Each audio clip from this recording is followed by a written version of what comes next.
Cook situation and exactly what it is he's dealing with and how it came about? Brandon Cooks has a knee issue. He will not be available this week, and that's what I can clarify for you. Did he stayed in New York and it's from a procedure he had after the game? Just as I've always done, I don't talk about specifics of the players' injuries, whether it's a mid-foot sprain or some of the things we deal with. So, those are questions more for the specifics should be answered by the player. So, but he will not be available this week.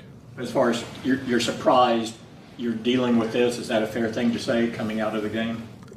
Hey, it's injuries happen. Things come out of games, and doesn't always, no, nothing surprises me, frankly. It's all part of an NFL season. Clarence Hill, All City, Dallas. Is this the same knee he was dealing with in camp? I couldn't tell you. Yeah, I'm not exactly sure, but yeah, I would say yes. It would be my guess. Regarding options to replace him, is Ryan Floyd an option? You talk about guys who see opportunities now with him. Yeah, no, I love the guys we have here. Yeah, and Flo is definitely ready. He's someone that's been competing each week to be up, so he'll definitely have more opportunities. And I think the two Jalen's, this is more opportunities for them, Turpin. So, but yeah, and love our practice squad guys. Yeah, so we'll be in good shape there. Mike Todd Archer with ESPN. With Tolbert and the work that he got with CD not here, is this the benefit of that now that you see? Obviously, he'll have to take on. Yeah, I agree with that. I think it's a very good point. I think really all those guys, when as a young player in this league, regardless of the position, when you get reps, regardless of how you get them, there's tremendous value in that, and I think you can clearly see what Jalen's done. He does a lot of the little things right, and he has a really good connection with Dak and the quarterbacks, and and it's only gonna get better. That's a beauty. If you look at top connections between quarterbacks and receivers, you look at Dak and CD as they continue to play year in and year out, those relationships and connections they take time to develop. Saudi's of The Athletic. Mike, Dak, CD, others have talked about Brandon's professionalism. How much do you miss that when he's not around as well? Oh, yeah, definitely. Brandon Cooks has made a really big impact on our football team. It goes beyond the field. You talk about a true pro, teaching others, particularly young players, taking them under his wing. He's done all those things that you look for in a veteran player. So, yeah, Brandon Cooks has a lot of love and respect, in this building. And when you go a little bit further down the depth chart, when you look at the number 3 guys, that Turpin, Brooks, or for how their skill set lines up with what you're looking for from that slot as the number 3 guy. Yeah, definitely. I don't really look at the position that way. I think if you watch us play over the course of a season, the important component in our receiver group is their ability to be able to move them in all 3 spots. Whether it's the 1 spot, 2 spot, the 3 spot, and some guys can even play what I would recall the 4 spot, which would be in the backfield. So CD and Turp have also played there. So, yeah, their flexibility is important. Calvin Watkins, Dallas Morning News. How has Turpin grown as a receiver since you've gotten him? I think tremendously. I love what he brings to the table. He's super detailed. Obviously, we go back to when he arrived, coming off of a USFL season. Didn't really have a chance to catch his breath. Came in at training camp, learned it, was learning on the go. The first year, obviously made an impact on our football team in the return game. But Turp can play he can play all 4 spots. He knows the offense inside and out. I'm just so proud of him. Love his energy. His athletic ability jumps off the charts. Very easy player to read from a quarterback position. You talk about the athletic ability and trusting guys getting in and out of his breaks. He gives us that. So I think he's grown a ton in the last year. How much will Carson do today? Hopefully, he's slated to go. So this is an important day for him. Here, Podell, CBS Sports. Mike, when a player that you developed in someone like Davante Adams, there's word around the league may be available. What is your reaction to that, and then what is your conversation like with the front office? Yeah, player acquisition is something that always goes on, and I've never gotten a habit of talking about players on other teams because I don't know if there's anything good that comes out of that. But personally, I tremendous love and respect for Davante. I had a chance to see him out there in Vegas. in the preseason. So don't really know exactly what's going on there. But once again, we do feel very confident with our receiver room. Babe. Dave Loffmer, 105.3, The Fan. So, Mike, we all become sports fans at some time in our life. 72 was the Immaculate Reception. You being a Pittsburgh guy, when did you start kind of getting into sports and the Steelers, and who was your guy? Oh, shoot, man, there's so many to pick from. 72 was really, as I remember it, is when things changed, in football. But, being born in 63 to go through the 70s back in Pittsburgh as a child, and just the way the city was booming with the steel industry, and it was just had a tremendous vibe to it. But 71 was really when the Pirates winning the World Series. Being a big fan of the Pirates, and Roberto Clemente was my favorite player. And then obviously had a great team. They wanted again in 79. But the Steelers, I do remember the Immaculate Reception.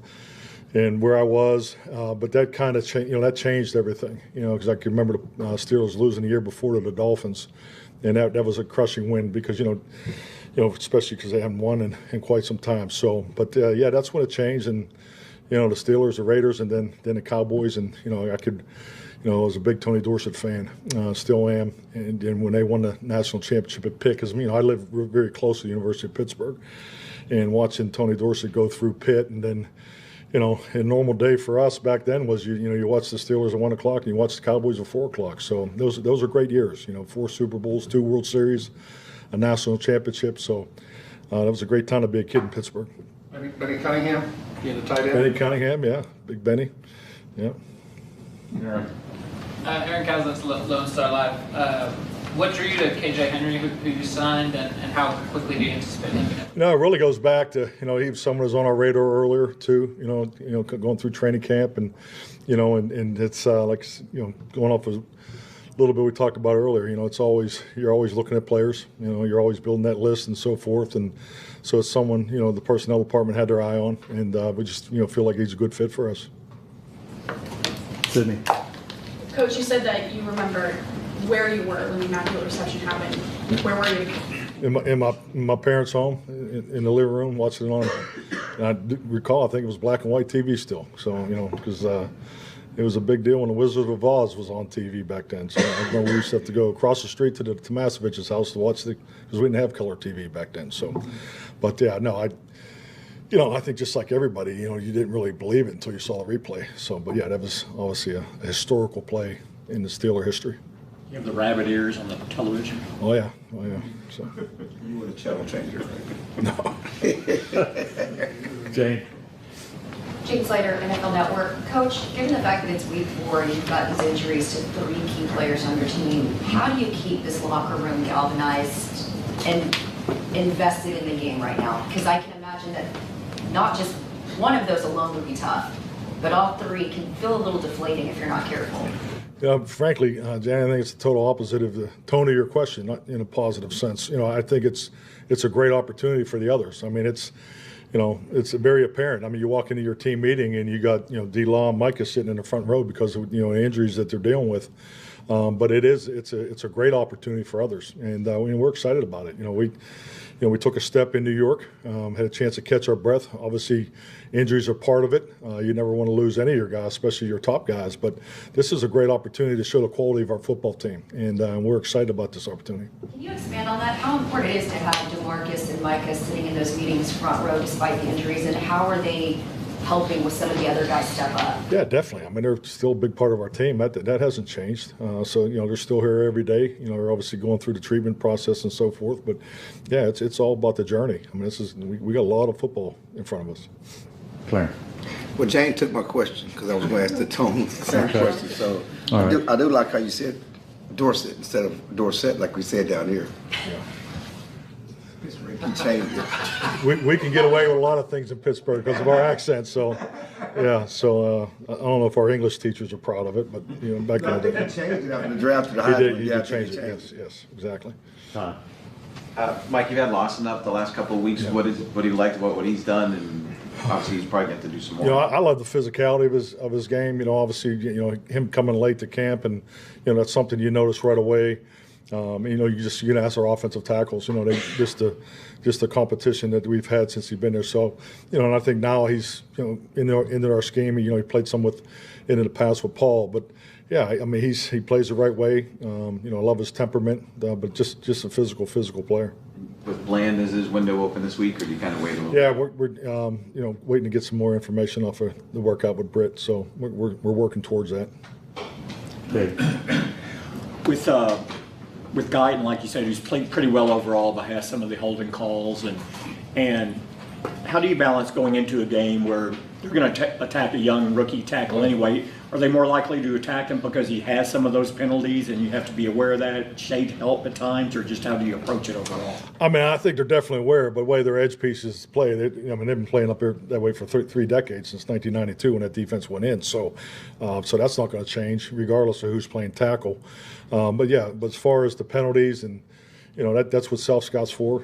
I felt like we took the time Monday to go through those things in detail, and we'll work them today. That's really what your individual drills are for, your combination drills, your group drills. That's what you do at practice. You work on the specifics and to make sure the guys are getting the detail that they need. At the end of the day, it comes down to the footwork and hand placement, and it's a growing process for all of our young guys. So, but yeah, I mean we're definitely aware of how they play, and it's an extremely impressive defense.